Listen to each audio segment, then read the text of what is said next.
नमस्कार साथियों, मैं उमवीर यादव। आज पूरे प्रदेश भर में चुनाव का माहौल है और तमाम पार्टियां अपने अपने वादों के साथ में मैदान में हैं। लेकिन दुख इस बात का है कि भारतीय जनता पार्टी के लोगों ने जो वादा किया था पिछले चुनाव में, उन तमाम वादों को वो सरकार 5 साल तक हम लोगों के ऊपर अत्याचार में थोपती रही और आज उनके पास विकास के नाम पर बोलने के लिए कुछ नहीं है। बेरोजगारी के दलदल में धंसकर हमारे युवा दम तोड़ रहे हैं, पेपर लीक हो रहे हैं, किसी भी तरह का रोजगार बीजेपी सरकार नहीं दे पाई, बेरोजगारी चरम पे है और इतिहास रच रही है। लेकिन ये लोग आज भी चुनावी माहौल में लोगों के साथ में विश्वासघात कर रहे हैं, झूठ बोल रहे हैं, उनको गुमराह करने का काम कर रहे हैं। लेकिन आज उत्तर प्रदेश का युवा जाग चुका है कि पिछले 5 साल में क्या लाठी डंडे आप पर बजे। अपना अधिकार मांगना क्या गुनाह है?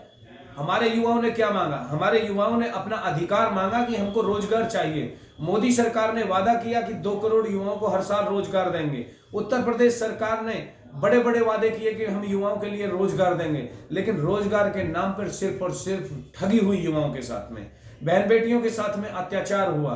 तमाम प्रदेश भर में अत्याचार चरम पर है।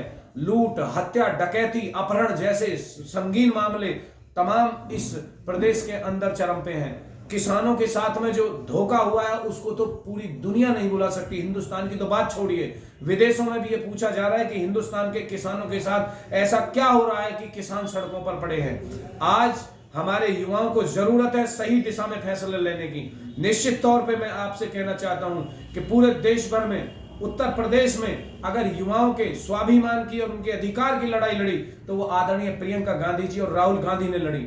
आज वक्त है हमें कांग्रेस पार्टी को मजबूत करने का, क्योंकि हमारी लड़ाई सिर्फ कांग्रेस पार्टी ने लड़ी है और सब लोग, तमाम दल छुप करके अपने घर में बैठ गए।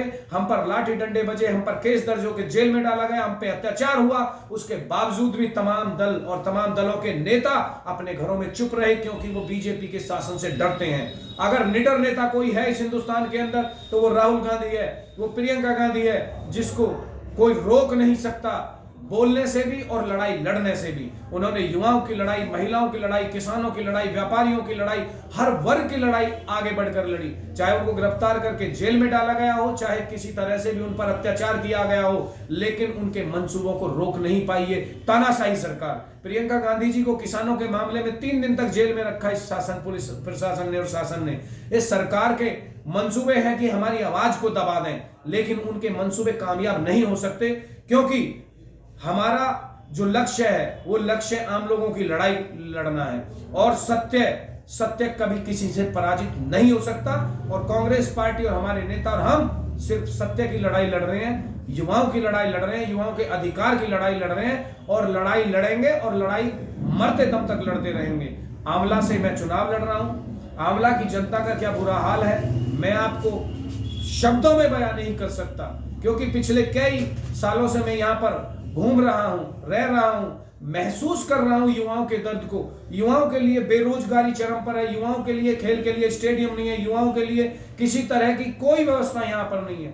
यहाँ पर बेटियों के लिए कोई शिक्षा नहीं है, यहाँ पर बच्चे इंग्लिश मीडियम में पढ़ाई नहीं कर सकते। ये दुर्भाग्य है हमारे देश में, इस सरकार के द्वारा जो हमारे बच्चों पर अत्याचार किया जा रहा है, बच्चों के भविष्य को अंधकार में डाला जा रहा है। यहाँ पर पढ़ाई के नाम पे कुछ नहीं है, शिक्षा के नाम पर सिर्फ यहाँ पर ठगी हो रही है। और यहाँ के जो विधायक हैं वो मंत्री भी रह चुके हैं और उसके बावजूद यहाँ पर ना अस्पताल है, ना यहाँ पर स्कूल है, ना कॉलेज है, ना सड़कें अच्छी हैं, ना यहाँ पर किसानों के लिए कोई व्यवस्था है। डाई नहीं मिलता, खाद नहीं मिलता, यूरिया नहीं मिलता। यहाँ पर डीजल और पेट्रोल महंगा, खरीद खरीद के किसान खून के आंसुओं से रो रहे हैं। तो ये तमाम सारी बातें हर इंसान समझ चुका है और आज हर वर्ग, हर इंसान कांग्रेस की तरफ अपनी आस लगाकर बैठा है। और निश्चित तौर पे आने वाले इस विधानसभा के चुनाव का जो परिणाम होगा निश्चित तौर पे कांग्रेस के पक्ष में आएगा और कांग्रेस पार्टी की उत्तर प्रदेश के अंदर सरकार बनेगी